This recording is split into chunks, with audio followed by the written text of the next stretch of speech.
मैं पढ़ रहा सी आइंस्टाइन बारे एक दिन, हैरान होया। उन्हें 700 आविष्कार कीते, तजर्बे कीते फेल। किसी तत्थ नूं लभ रहा सी, 700 आविष्कार कीते, कुछ तत्थ प्राप्त नहीं होया।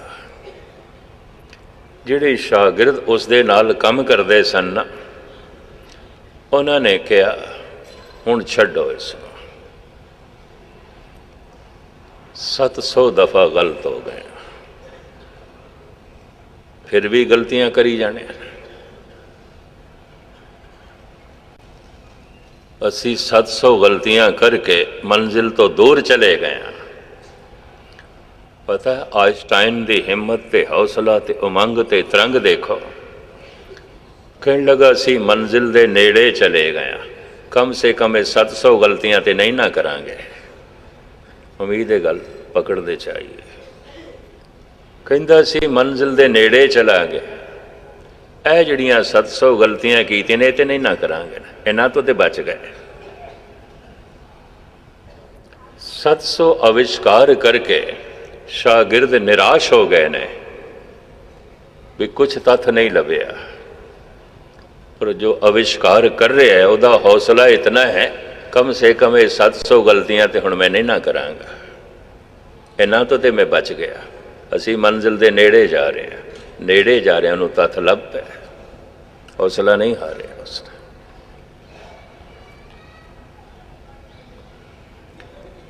ये ठीक है, जद भी कोई साइंटिस्ट निराश हो जाता है रस्ते च ही रह जाता है। जद भी कोई साधना करने वाला साधक निराश रह जाता है, हो जाता है भाई निराशी, बहुत दिन ला गए, बहुत दिन हो गए। गुरु अर्जन देव जी महाराज कह रहे हैं 10-20 साल हो गए ने वाहिगुरु वाहिगुरु करते हैं, कुछ नहीं होया, निराश हो गए। निराश होया साइंटिस्ट हो सकता उस रस्ते नूं भी छोड़ देवे। कहते ने बहुत सारे संगी साथी आइंस्टाइन नूं छड़ गए सन, पिछड़ो एवें सिर खपाई साडे कोल नहीं आती, छोड़ गए सन, इस रस्ते नूं ही छोड़ गए सन। भाई निराशी, बहुत दिन ला गए, निराश हो गए।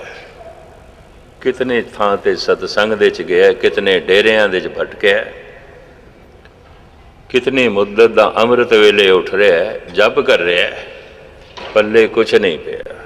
भाई निराशी, बहुत दिन ला गए। तो एक खतरा है, नास्तिक हो सकता है। जिहड़े चोटी दे वड्डे वड्डे नास्तिक होए ने, मैं उन्हां दी जीवन कथा पढ़ी, पहले धार्मिक सन, बड़ी साधना करते सन, फिर निराश हो गए, निराश हो गए। कारण हीरे मिलते ते ने पहाड़ों तो, पर उपर उपर नहीं मिलते। उपर उपर ते गीटियां ते पत्थर मिलते हैं, खुदाई करनी पैंदी, खुदाई करनी पैंदी, बड़ी मेहनत करनी पैंदी। उपर उपर ते काम है, क्रोध है, लोभ है, मोह है, हंकार है। किधरे गहराई दे च जाइए तो फिर निरंकार है, पर बहुत गहरे जाना पैंदा है। उहदे वास्ते पूरी भावुकता चाहिए। निराश होया मनुख, खास करके धर्म दे मार्ग का एक खतरा है, नास्तिक हो सकता है। मैं इन्हां अखां नाल वो मनुख देखे ने झूम झूम के अमृत वेले आसा दीवार सुनते सन, हुण गुरुद्वारे दे बूहे दे कोलों लंघ जाण के कदी अंदर नहीं आते। मैं देखे ने बिना नागा अमृत वेले उठण वाले इस गल नूं भुल ही गए ने, छोड़ बैठे ने नितनेम, देखे ने मैं, मौजूद ने। और कुछ एक ने तो साफ कह दिता मस्किन जी कुछ भी नहीं है, कुछ भी नहीं, एवं सिर खपाई। यूपी ਦੇ ਇੱਕ ਸ਼ਹਿਰ ਦੇ ਵਿੱਚ ਇੱਕ ਸੱਜਣ ਮੈਨੂੰ ਕਹਿਣ ਲੱਗਾ ਗਏ ਨਹੀਂ ਜੀ 20ਵੀਂ ਸਦੀ ਦੇ ਵਿੱਚ ਕੀ ਕਰ ਰਹੇ ਹੋ, ਹਜ਼ਾਰਾਂ ਸਾਲ ਪੁਰਾਣੀਆਂ ਗੱਲਾਂ ਸੁਣਾਈ ਜਾਂਦੇ ਆ। ਅੱਜ ਸਾਇੰਸ ਦਾ ਯੁੱਗ ਹੈ, ਇਹ ਕੁਛ ਵੀ ਨਹੀਂ ਹੈ, ਕੁਛ ਵੀ ਨਹੀਂ ਹੈ। ਤੇ ਹੁਣ ਉਹਨੂੰ ਕੌਣ ਦੱਸੇ ਸਾਇੰਸ ਤੇ ਪਦਾਰਥ ਦੀ ਖੋਜ ਹੈ, ਪਰਮਾਤਮਾ ਦੀ ਖੋਜ ਹੈ ਹੀ ਨਹੀਂ। ਉਹ ਤੇ ਅੱਖ ਤੇ ਖੜੀ ਹੈ, ਉਹ ਤੇ ਬੁੱਧ ਤੇ ਖੜੀ ਹੈ। ਪਰਮਾਤਮਾ ਦੀ ਖੋਜ ਅੱਖ ਤੇ ਬੁੱਧ ਤੇ ਨਹੀਂ ਖੜੀ, ਉਹ ਤੇ ਜ਼ਬਾਨ ਤੇ ਹਿਰਦੇ ਤੇ ਖੜੀ ਹੈ, ਭਾਵਕਤਾ ਤੇ ਖੜੀ ਹੈ। ਹਿਰਦੇ ਰਸਨ ਰਸਾਏ ਇਸ ਤੇ ਖੜੀ ਹੈ। ਲੇਕਿਨ ਮੈਨੂੰ ਇੰਜ ਕਹਿਣ ਲੱਗਾ, ਅਜੇ ਤੱਕ ਮੈਨੂੰ ਯਾਦ ਨਹੀਂ, ਤੁਸੀਂ ਆਪਣਾ ਵੀ ਸਮਾਂ ਖਰਾਬ ਕਰ ਰਹੇ ਹੋ, ਲੋਕਾਂ ਦਾ ਵੀ ਖਰਾਬ ਕਰ ਰਹੇ ਹੋ। ਇਸ ਤਰ੍ਹਾਂ ਦਾ ਕੋਈ ਵੀ ਨਹੀਂ। ਕਾਰਨ ਹਰ ਸ਼ਹਿਰ ਦੇ ਸਾਇੰਟਿਸਟ ਮਿਲ ਜਾਂਦੇ ਨੇ, ਹਰ ਸ਼ਹਿਰ ਦੇ ਸੰਤ ਨਹੀਂ ਨੇ। ਸਾਇੰਸ ਦੀ ਦੁਨੀਆ 'ਚ ਕੋਈ ਪਖੰਡ ਨਹੀਂ ਹੈ। ਇੱਕ ਸਾਇੰਟਿਸਟ ਨੂੰ ਕੁਝ ਲੱਭਿਆ ਨਹੀਂ ਤਾਂ ਕਹਿ ਦਿੰਦਾ ਮੈਨੂੰ ਨਹੀਂ ਲੱਭਿਆ।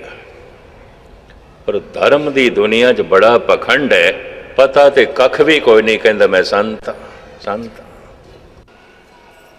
ਉਹ ਲੋਕਾਂ ਨੇ ਲੇਬਲ ਲਾਏ ਨੇ, ਸੰਤ ਜੀ ਮਹਾਰਾਜ, ਸੰਤ ਜੀ ਮਹਾਰਾਜ। ਲੋਕਾਂ ਦੇ ਲੱਗੇ ਲੇਬਲ, ਦੁਨੀਆ ਦੇ ਲੱਗੇ ਲੇਬਲ, ਆਪਣੇ ਉਹਨਾਂ ਦੇ ਕੱਪੜੇ ਨੇ, ਲੋਕਾਂ ਦੇ ਲਾਏ ਹੋਏ ਲੇਬਲ ਨੇ। ਮੰਨ ਲੈਂਦਾ ਮੈਂ ਸੰਤ ਸੰਤ। ਹੱਥ ਜੋੜ ਕੇ ਮੈਂ ਕਮ ਸੇ ਕਮ ਪੰਜਾਬ ਦੇ ਸੰਤਾਂ ਤੋਂ ਮਾਫੀ ਮੰਗਾ। ਇਹ ਸਾਰੇ ਸੰਤ ਸੰਤ ਨਹੀਂ ਨੇ ਜੋ ਸੰਤ ਦਿਖਾਈ ਦੇ ਰਹੇ, ਨਹੀਂ ਨੇ। ਬਸ ਇਸ ਤੋਂ ਅੱਗੇ ਮੈਂ ਨਹੀਂ ਕੁਝ ਕਹਿੰਦਾ, ਕਿਉਂਕਿ ਪੱਗ ਮੈਂ ਵੀ ਆਪਣੀ ਬਚਾਣੀ ਹੈ, ਇਹ ਵੀ ਮੈਂ ਅਰਜ਼ ਕਰਾਂ। ਸਾਰੇ ਸੰਤ ਨਹੀਂ ਨੇ। ਇੱਕ ਸਾਇੰਟਿਸਟ ਨੂੰ ਨਹੀਂ ਕੁਛ ਲੱਭਦਾ, ਐਲਾਨੀਆਂ ਕਹਿ ਦਿੰਦਾ ਹੈ ਨਹੀਂ ਮੈਨੂੰ ਕੁਛ ਲੱਭਿਆ। ਇਤਨੀ ਮੁੱਦਤ ਦੀ ਇਹਦੀ ਸਾਧਨਾ ਹੈ, ਮਿਲਿਆ ਤੇ ਕੁਛ ਵੀ ਨਹੀਂ, ਲੇਕਿਨ ਜਗਤ ਨੂੰ ਦੱਸਦਾ ਫਿਰਦਾ ਮੈਨੂੰ ਮਿਲਿਆ, ਮੈਨੂੰ ਮਿਲਿਆ, ਮੈਨੂੰ ਮਿਲਿਆ। ਮੈਂ ਇਹ ਕਿਧਰੇ ਫੋਕੀ ਨਿਰਮਾਣਤਾ ਨਾ ਸਮਝ ਲੈਣਾ। ਮੈਂ ਸ਼ਬਦਾਂ ਦੇ ਅਰਥ ਤੁਹਾਨੂੰ ਸੁਣਾਉਂਦਾ। ਅਰਥ ਜਿਹੜੀ ਮੇਰੀ ਅਨੁਭਵ 'ਚ ਗੱਲ ਆਈ ਹੈ ਉਹ ਮੈਨੂੰ ਪ੍ਰਾਪਤ ਨਹੀਂ ਹੋਈ, ਅਨੁਭਵ 'ਚ ਜ਼ਰੂਰ ਆਈ ਹੈ। ਚਲੋ ਇਤਨਾ ਹੰਕਾਰ ਵੀ ਸਮਝ ਲਓ ਮੇਰਾ। ਇਤਨਾ ਪਤਾ ਮੈਨੂੰ ਚੱਲ ਗਿਆ ਕਿ ਨਹੀਂ ਮਿਲਿਆ, ਇਤਨਾ ਪਤਾ ਚੱਲ ਗਿਆ।